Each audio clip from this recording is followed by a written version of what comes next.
অধিকার আর সম্মানের জায়গাটা যেখানে শূন্য, সেখানে প্রত্যাশা রাখাটা শুধু ভুলই নয়, বরং বোকামিও বটে। যেখানে অধিকার নেই, সেখানে আপনার গুরুত্ব কিংবা সম্মান না থাকাটাই স্বাভাবিক।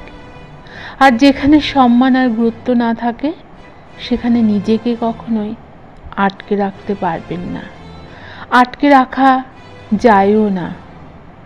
যেখানে সম্মান আর অধিকার ব্যাপারটা খর্ব হয়ে যায়, সেখানে নিজেকে আটকে রেখে ছোট করার তো কোনো মানে নেই।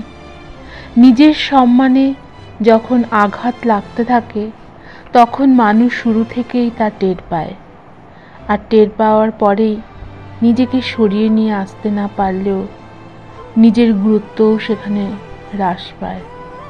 দিনের পর দিন সেখানে মানসিক যন্ত্রণা আর নিজের কাছে নিজেকেই অসহায় লাগতে শুরু করে। অধিকার আর সম্মান ব্যাপারটা এমন যে আপনি কখনোই জোর করে আদায় করে নিতে পারবেন না।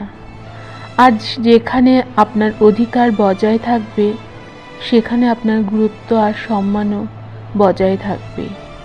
একটিবার ভেবে দেখুন তো, যেখানে আপনার অধিকার আর সম্মানের জায়গাটা একেবারে নষ্ট হয়ে গেছে, সেখানে আপনার আগের মতো গুরুত্ব আদৌ আছে কিনা?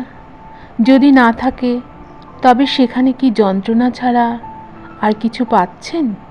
নিশ্চয়ই না। পৃথিবীর প্রত্যেকটা মানুষের নিজস্ব আত্মসম্মান বোধ রয়েছে। প্রত্যেকটা মানুষের আলাদা আলাদা মূল্য অবশ্যই আছে। যেখানে মূল্য বা গুরুত্ব পাচ্ছেন না, সেখানে সম্মানের জন্য কারোর দ্বারস্থ না হয়ে বরং নিজেকে মূল্যবান ভেবে তাদের কাছে কোনো প্রত্যাশা রাখাটা বাদ দিয়ে দিন।